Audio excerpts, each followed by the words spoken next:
Mesdames, Messieurs les parlementaires, chers adhérents de l'AFRA, Mesdames, Messieurs, je suis très heureuse de vous accueillir pour cette édition 2024 du colloque de l'AFRA. Vous êtes chaque année de plus en plus nombreux à y prendre part et je vous en remercie. J'observe que cet intérêt croissant dépasse le cercle des initiés de la stricte communauté ferroviaire et je m'en réjouis. Cela témoigne que les sujets ferroviaires sont bien l'affaire de tous. C'est bel et bien un sujet de société.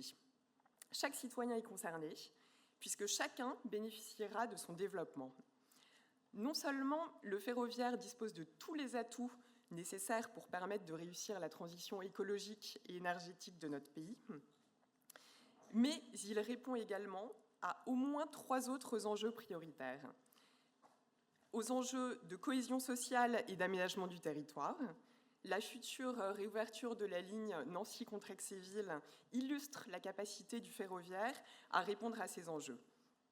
C'est la rencontre de la volonté de la région Grand Est avec l'offre innovante de Transdev qui permettra de satisfaire un besoin local de transport en contribuant à redynamiser le territoire. Le ferroviaire répond aussi aux enjeux de développement économique territorial et de souveraineté industrielle. Enfin, c'est une source de gains économiques pour l'État et pour le contribuable. Et je pense ici à la valeur des externalités négatives que le ferroviaire permet d'éviter à la société. Nous observons pourtant qu'en dépit de ces nombreux atouts pour la société, malgré l'engagement hors norme des membres de l'AFRA, le plein potentiel du ferroviaire reste encore à libérer. C'est un constat largement partagé. À ce titre, je tiens à saluer la détermination sans faille des membres de l'AFRA pour répondre à cette impérieuse nécessité de développer le ferroviaire avec des services créateurs de valeur, et ce, en dépit des obstacles rencontrés. En effet, j'observe les défis auxquels chacun doit faire face. Ils sont encore nombreux et demandent des efforts considérables qui pèsent encore davantage sur les plus petits opérateurs ou sur ceux qui sont encore en phase de développement. Aujourd'hui, pénétrer le marché s'apparente, sinon à un parcours du combattant, au moins à une course d'obstacles. Mais l'AFRA est là et accompagne ses membres pour les aider à relever tous ces défis, leur permettre de s'installer durablement et consolider la valeur que les alternatifs apportent au marché.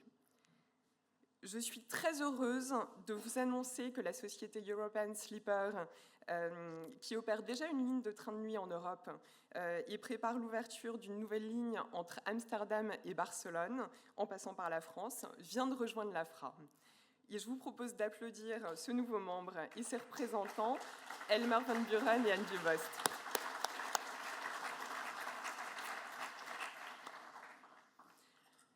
L'enjeu partagé par l'ensemble de nos membres, quelle que soit leur taille, quel que soit leur degré de maturité sur le marché, est aussi celui de la transformation d'un secteur. Un secteur conçu par la SNCF, pour la SNCF, et un secteur qui doit s'ouvrir pour faire de la place à la diversité des modèles industriels des alternatifs. Il s'agit ici d'aller au bout de la réforme pour en tirer tous les fruits. Trop souvent, l'ouverture du marché est résumée à son impact sur les coûts, à son impact sur les prix. Et ça, c'est passé à côté d'une grande partie de son intérêt, parce que l'intérêt de l'ouverture, c'est aussi de permettre à des modèles innovants d'émerger, et c'est ce qui permet de dynamiser le marché et d'attirer de nouveaux clients. Et on l'a déjà constaté avec l'arrivée de Trenitalia sur le Paris-Lyon, et l'expérience offerte aux voyageurs. Et je rappelle également que tout le monde en bénéficie, y compris l'opérateur historique. Et avec l'ouverture du marché, c'est bien le gâteau qui grossit. Alors, à l'AFRA, nous sommes fiers d'œuvrer pour libérer le ferroviaire grâce à l'engagement de tous nos membres dans toute leur diversité. Et ce qui les réunit au sein de l'AFRA, c'est la volonté de développer le transport ferroviaire au service d'une économie durable grâce à la libre concurrence. Alors, si une grosse partie du travail a déjà été réalisée, il ne faut pas s'arrêter là. Au contraire, les temps à venir présentent de belles perspectives. Voilà, il faut redoubler d'efforts pour aller au bout de la transformation, et ça passera par la libération du ferroviaire. C'est donc l'objet des échanges que nous vous proposons ce matin sur le thème « Libérons le ferroviaire », avec une déclinaison dans 4 tables rondes. Alors la première, « Libérons le réseau ». C'est évident, le réseau, c'est la clé de voûte sur laquelle repose tout le système et dont les opérateurs sont dépendants pour réaliser leur propre activité. La deuxième, libérons le fret. Alors, le ferroviaire est et restera pendant les prochaines décennies le moyen immédiatement disponible de décarboner le secteur du transport de marchandises et d'atteindre nos objectifs environnementaux et économiques. Ériger le mode ferroviaire comme colonne vertébrale d'une logistique verte et performante, dans une logique de complémentarité des modes, c'est une priorité. La troisième, libérons le matériel. Le matériel, j'entends l'actif et sa maintenance.